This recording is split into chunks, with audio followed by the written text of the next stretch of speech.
Hey folks, Rob Dabney here with ADV Pulse, and we're here in the Himalayan mountains testing the Himalayan 450.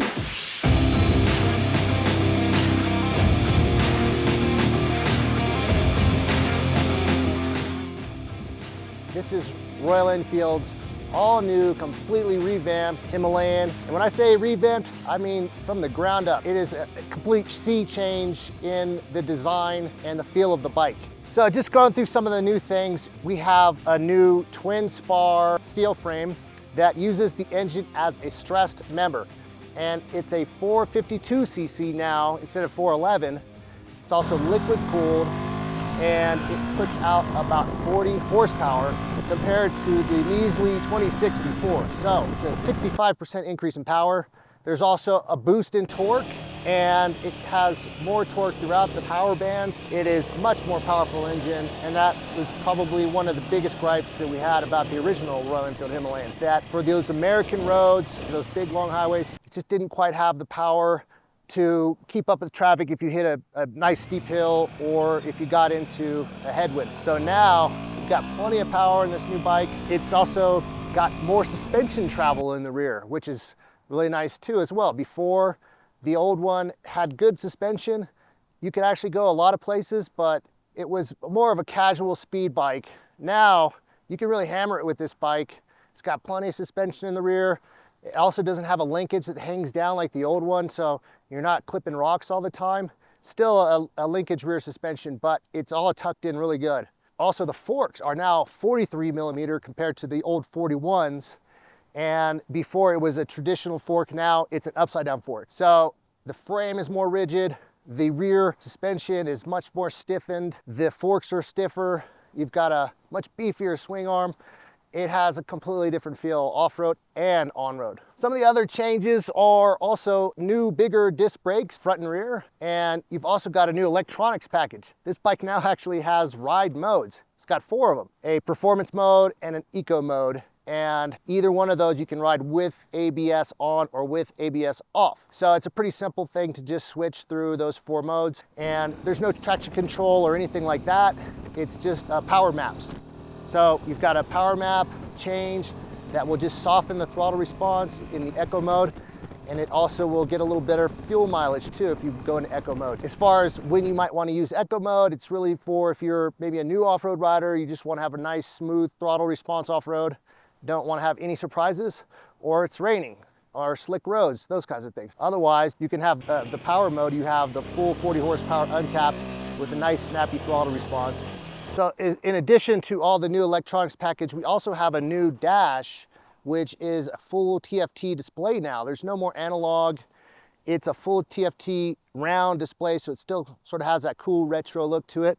But they've got some really cool features. Within this small circular display, you have full map navigation that's hooked up to Google Maps, and it works with either iPhone or Android. You just hook it up with Bluetooth. So it's very convenient, all integrated, and you can switch out and go into your traditional display if you want to, toggle back and forth. It also allows you to set up your headset so you get turn-by-turn directions. You can listen to your music. It'll show your playlist. So it's all fully integrated and nice, clean setup without having to put a phone on your dash and have all the distraction, the text messages and things like that coming through. So lots of new stuff. So many things have changed. I mean, you just point to anything on the bike and it's new. You've got these new redesigned crash bars. You've got this new tank that is a little bit shorter than the older one. It allows you to grip the tank better. You've got this stubby exhaust system that looks really cool.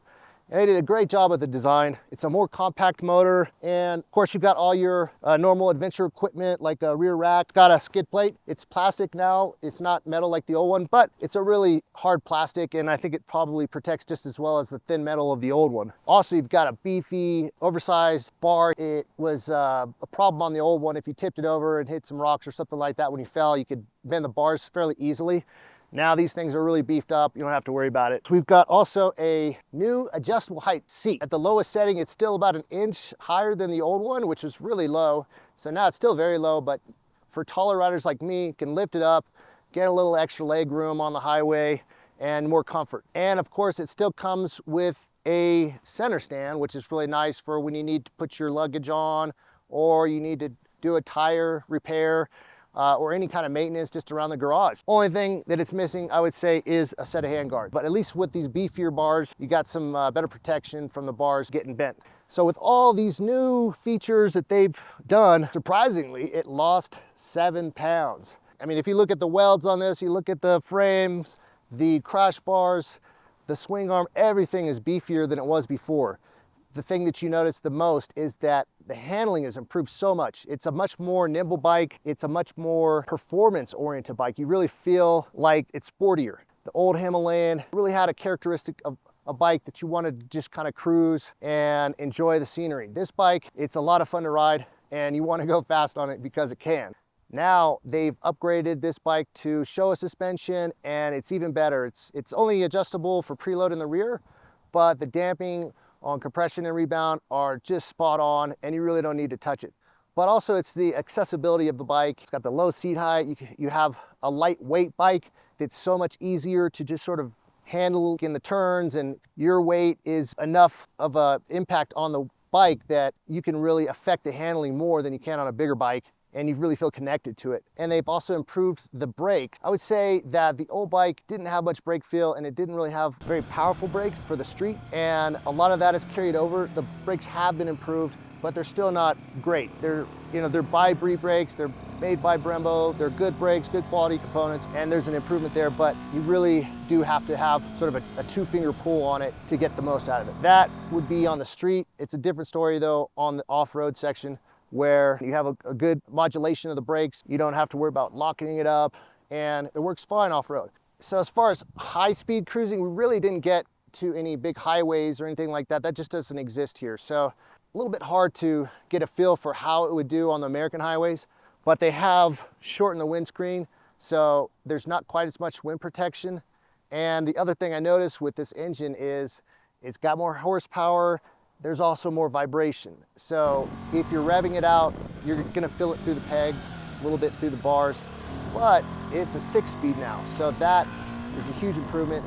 And I think once you get on those American highways where you're going 75 down the road and you put it into 6-speed, it's got some pretty long gears. So I think the RPMs are gonna be very low, and you'll be able to cruise, still have enough power to downshift, pass, and you're not gonna have any of that vibration. And that was something that was really good about the old Himalayan, was it didn't vibrate as much as you would expect for a single. So I'm hoping once we get back in the States, we'll be able to test that more. So getting it out in some of these twisty roads, like I said, it's a really fun bike to ride. You can lean this bike way over, and also if the road is a little rough, it can absorb it and keep going. It doesn't get knocked offline. It's also so nimble that you can switch lines very easily, and it's just a lot of fun. We couldn't stop riding yesterday. We just had big grins on our faces, especially because there's power now. Still, it's not a rocket ship. I mean, it's not gonna compete against a 700 or an 800 class bike, but it's got the kind of power that allows you to be able to pass trucks fast, be able to get around cars and other traffic, and just be much safer. And also a little bit of exhilaration to it too, just banging through the gears. So it's just a fun little motor. It's got a nice sound to it, and in the twisties, it's fantastic. So as far as the dirt, the suspension is much improved. There is sort of good hold up. So if you hit a big rock or a big rut, the front end will absorb it just fine. It didn't bottom out at all on me, and I was able to get both wheels off the ground. Never bottomed out the bottom of the bike. It's got more ground clearance now. It's got 7.9 inches of suspension travel, which is significantly more than it was before. You're not hitting rock as easily. And also that actually helps on the street too, because it raises up the bike a little bit and you're less likely to scrape pegs because you just have that extra ground clearance. So you can really lean this bike over, and that helps off-road too. You're just not clipping the rocks as much. So fantastic bump absorption, really good damping of the suspension. They just dialed it in perfectly. With a relatively simple suspension. So as far as ergos on this bike, it's got a little bit lower handlebar than the old Himalayan. I think they have in the accessory catalog a tall bar that you can pick for this bike, and I think they just wanted to give people options. So for a taller rider like me, I would want the taller bar than what comes with it standard. You can grip the tank now much more easily, and it's got a shorter tank, so it's easier to get up a little bit over the bike. There's also the old Himalayan, the rear passenger pegs sort of bowed out, and your calves would touch those and sort of bow your legs out, and they really thinned up or made the center of the bike skinnier now. So it's just your legs are just standing straight over the pegs and they're more in tight with the bike. So big improvement in the stand-up ergos. And since it's a fairly light bike, you know, in the low 400s, it feels much more like an enduro than some of these bigger adventure bikes. And you just feel like you have the control over it and it's not controlling you. So as far as the modes, with the off-road, basically just if you switch the key off and turn it back on, it resets to the performance mode with ABS on.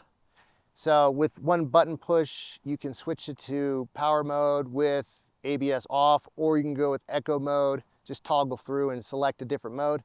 But every time you turn the key off, it's going to go back to that default setting of the power mode with ABS on. So that's just one thing to keep in mind. But we did have some times where it was a little bit confused and you'd be hitting that mode button trying to switch it, and it would tell you need to toggle the key off to switch. So I'm not sure whether that's a glitch with the bike and these are early pre-production models or something like that, but hopefully that little gremlin will be figured out so that you can switch modes on the fly more easily. And like I said, this bike is just a totally different construction than the old bike. So as far as durability, I think it's going to be a lot more durable bike. We did have a little ice, and that caught a couple of us by surprise and had a couple tip overs there, but nothing broke. The mirrors just came loose and we just tightened them back up. That was about the only thing we did see was mirrors coming loose, but otherwise the old Himalayan, it had a lot of little things where bolts would loosen up when you ride it.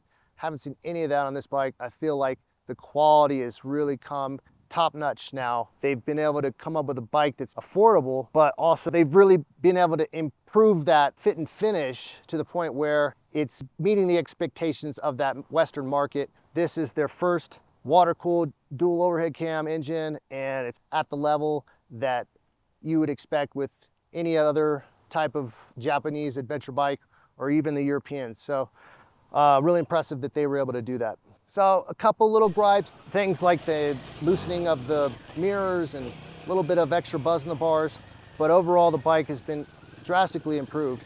And I'd say you almost have to say that that's one of the drawbacks, is that they changed the Himalayan so much that it's a completely different bike.